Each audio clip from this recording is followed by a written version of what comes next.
Anyway, we have a fantastic keynote speaker to start with, who also joined the SDG launch this morning. David Nabarro, maybe you can join me on stage here. Give an applause when he comes up.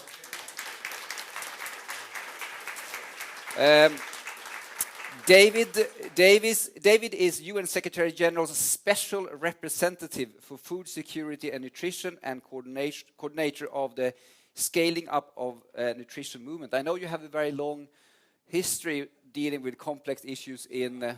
he's tweeting. I'm set the timer. Okay. So I tell you when you start. Yes. No. You will get your time. Just to say that you have a long experience working with very complex issues in the UN before. I know Ebola was before, and now it's food security. But I know there are experiences there, so we really look forward to listening to you. Changing jobs a lot. Not good for experience. Yeah, but you have to stay now for 15 years, you know. Okay, thank you. Okay, please go ahead. It is such a joy to be here. It's so spread out that to look at you all is going to require me to be continuously going like this, which I won't be able to do, but how lovely it is to be here. Just like it was great to be at the conference centre this morning at a really amazing event. I have to say a special hello to one or two people.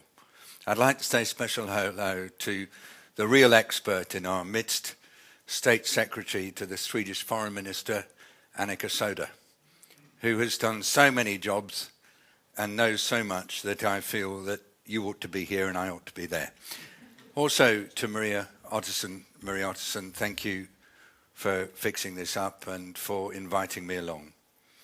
I'm going to share with you some of my own experiences on the journey to understand linkages between agriculture, food systems and climate from the perspective of smallholder farmers, really to address the point that Marie said as she was introducing. She said it's complicated, but we all need to be involved.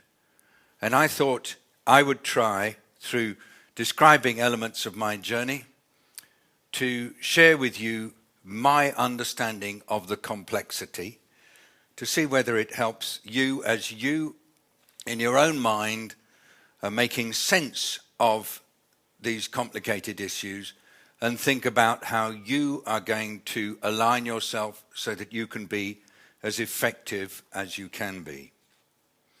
And actually, I want to start from where we are now, that in September, all the members of the United Nations agreed this new global framework for sustainable development, what's been called the 2030 Agenda, which is a culmination of a whole series of negotiations that have been going on between governments. If you get your news about international affairs from watching the television, you could be forgiven for believing that the world is a terrible place where governments just can't agree about anything and people are being besieged and are starving to death. That is true, but that's not a reflection of the totality of what is going on. In 2015, for example, we had an amazing year with all sorts of agreements reached, including, as Marie said, the COP21 agreement in Paris. And what we've got now is to build on this by implementing the new paradigm for sustainable development that's now been agreed. Now, this 2030 agenda is based around 17 goals. People say to me, why 17? And I tell you, it's 17 because it was negotiated by governments. If it was made up, it would be 10 or perhaps 6. 17, a prime number, whoever would invent that. And actually that's proof that it was the result of an incredible negotiation. So tense at some points that some of the leaders said, if you meddle with any part of this, we'll smash the whole thing. So it is this lattice work of 17. As a result of an initiative by Colombia, which was taken on by everybody, they are universal. They apply to Sweden as much as they apply to Swaziland, as much as they apply to Sri Lanka. They're designed to leave no one behind. They're about equity, which is a bit different from anything we've had before. They're transformative in that they want to change the landscape forever. Ban Ki-moon says we are the last generation that can actually deal with climate change. And they are integrated. They recognize that if I go to meet people in a village in Nepal, they don't divide their problems up into what the health sector can deal with or the agriculture sector can deal with. They have an integrated, complex life with a lot of risks, and the SDGs reflect that integration. And so in implementing, the approach is going to be to say, don't divide them up. You can talk about SDG 2, but in the complex context of all the other 16. And so the member states say they are indivisible. Right at the center of this agenda, as well as equity, leaving no one behind, is the absolute importance of social justice and the realization of human rights, social and economic rights in particular. And it's only by putting social justice at the center will this work. And that includes citizen accountability for what is going to happen. Accountability to the citizens by the duty bearers, particularly governments. And so if we take this set of goals and the associated targets as our to-do list for the people and the planet, our collective job is to support governments and their people to make it happen. Now you could say, oh, we've heard this before. Well, I can just say that in my 40 years as a professional, I have never felt such profound marching orders from governments, from civil society, from business, from academics, as I feel now as I come in at the beginning of this year to my new role as helping Ban Ki-moon to ensure that this agenda is properly implemented. It's saying, bring together all the work on human rights, all the work on humanitarian issues and protracted crisis, all the work on peace building and institution creation, all the work on climate change. Bring those strands of work together, make certain that gender equity and women's empowerment runs through the whole thing, and get support to the member states so they can implement effectively. And we'll be judged, all of us, by how this goes. It's so public that if we fail, the collective view will be that we've let down not just us, but we've let down the next generation and the generation after. We will fail on keeping the world to 1.5 to 2 degrees rise. We will fail on reducing poverty and ending hunger, and we will fail on environmental sustainability for land, for oceans, and indeed for all aspects of our planet. So it's kind of quite serious. If I talk to younger people about it, my children and their friends, they say, Dad, it's obvious. You ought to all be doing this. If you don't do this, you're letting us down. And so there's one other feature of this, which is it's an agenda owned by people 1 or 2 generations younger than me. So how does food security fit into this new tapestry? Well, in 2008, the world was stunned by the fact that food prices of major staples rose by 30% in the space of 4 months and led to a huge amount of misery and increased malnutrition and a lot of soul searching. What's wrong with the food systems that so many millions of people depend on? And the answer was a failure globally to link together agriculture, food systems, nutrition, and livelihoods. Now, you would think, what's he talking about? Surely they've always been linked together, but no. Around 2008, there was a disconnect between policies in all these areas.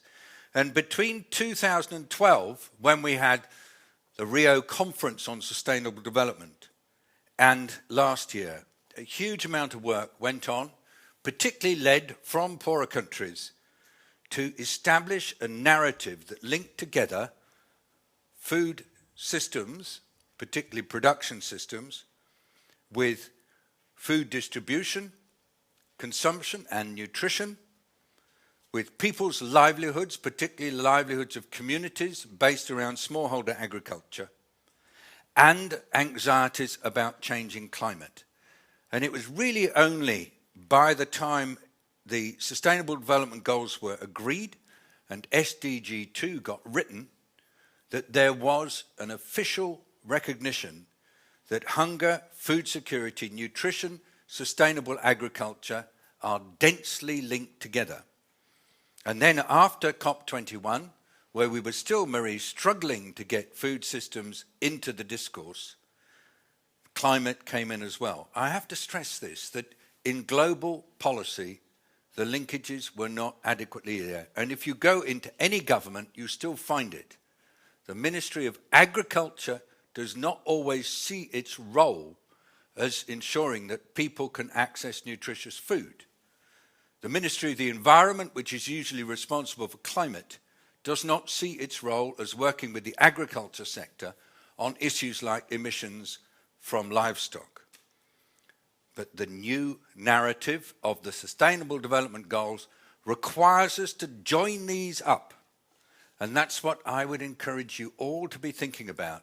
How in practice can you make sense of the linkages? And the answer is, 1, by putting smallholder farmers at the centre. 2, by always requiring that food systems yield nutritious foods that do not kill people by forcing them to eat the wrong kind of fat or too much sugar or highly processed food, and that at the same time prevent people from going hungry. It's not impossible. You've seen it next door in Finland, that it's been possible to reduce heart disease by a major impact on both access to food and enabling people to exercise. The same can be done all over the world. We have an obesity epidemic that needs to be handled. So linking together agriculture, food systems, nutrition and health, and making sure that that is in a space that is compatible with climate change is the challenge of the next 15 years. And it's the subject of this seminar. And if all that happens at the end of today is that you say, right, I'm going to work out how in my work I can make these linkages come to life, and I can do the linkages from the perspective of smallholder farmers and their communities, that is an amazing step forward. Just a couple of facts that might help. Smallholder farmers produce 80% of the food eaten in developing countries. They are key to global food and nutrition security, to reduction of poverty, and to the creation of sustainable livelihoods in rural areas. Without investing in smallholder agriculture, there will be no satisfactory employment for the millions of young men and young women coming onto the labour market in poor communities throughout the world. It's a no-brainer. Smallholder agriculture is key to national security. Smallholder agriculture is key to food security. Smallholder agriculture is key to environmental sustainability. The right kind of smallholder agriculture will, in turn, be part of the climate agenda. Of course, it's smallholder farmers in poor countries that are hurting the most as a result of climate change, millions having to cope with volatile climates. So the key role on climate with smallholder farmers really is to help them to adapt to climate change. And that requires primarily nature-based and agroecological solutions, but it also requires making sure that where there is research and innovation, it provides benefits that are immediately usable by smallholders.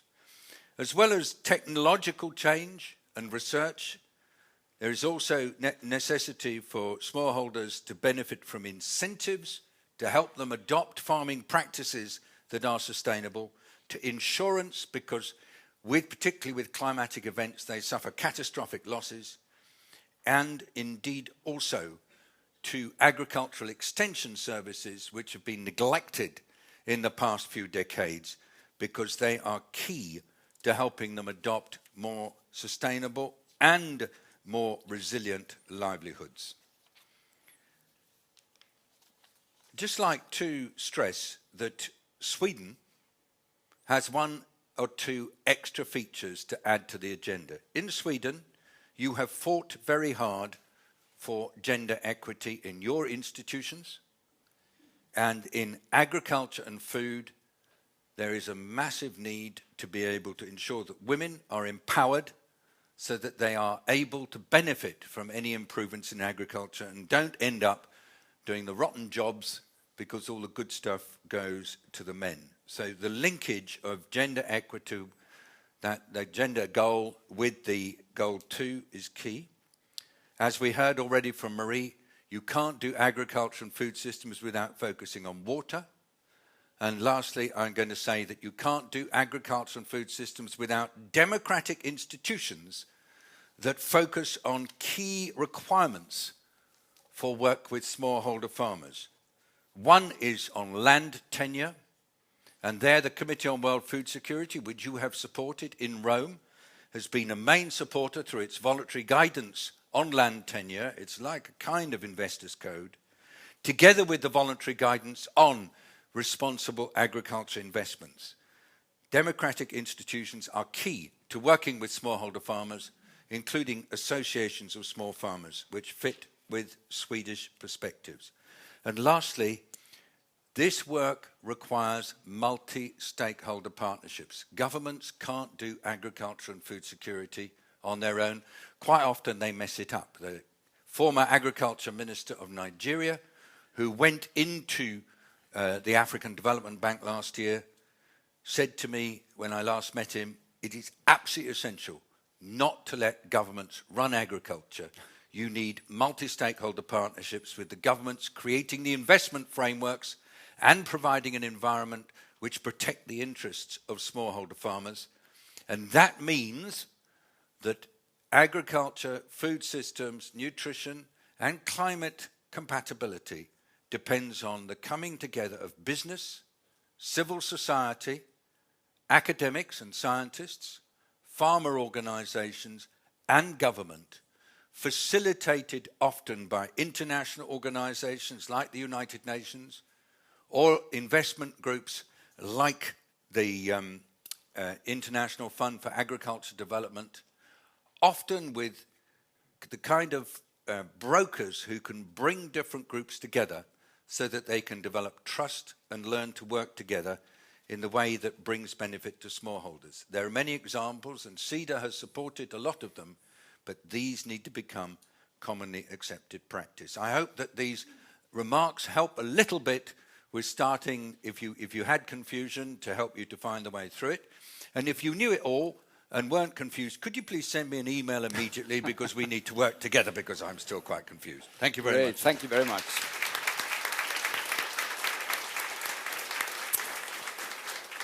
Thank you very much, David. I know there will be a lot of questions for you in the panel. If you can answer shortly. I mean, we quite often talk about that this is a very positive and optimistic agenda. This morning we also talked about it a lot. And you're saying that this can actually really shape decision-making in the world in a way. Mm-hmm. Agriculture has always been very politicized. It's a political sector. And even if we are looking at, close by, we have the Common Agriculture Policy in the EU. We have the World Trade Organization negotiations going on right now. Are you optimistic that this Agenda 2030 really will influence key decision-making processes? So Agenda 2030 fundamentally is a political manifesto for the world, developed by world leaders to which they are willing to be accountable. And because it is seen increasingly as a political manifesto and not a technical set of directives, I am more optimistic than I would be if it was just a well-written book that was getting good exposure, or a statement from a UN body that was promoted very widely. This is owned by the governments, and they have undertaken to be assessed by it. They're setting up a special forum for accountability. So I'm optimistic, provided that the political process that we use for global accountability, which is a peer process and involves voluntary declarations by government, provided that works for the majority of nations. There will always be some who take no notice, but that's the system we work by. We don't have a global government, so therefore that kind of government by global consensus is the only way to do it.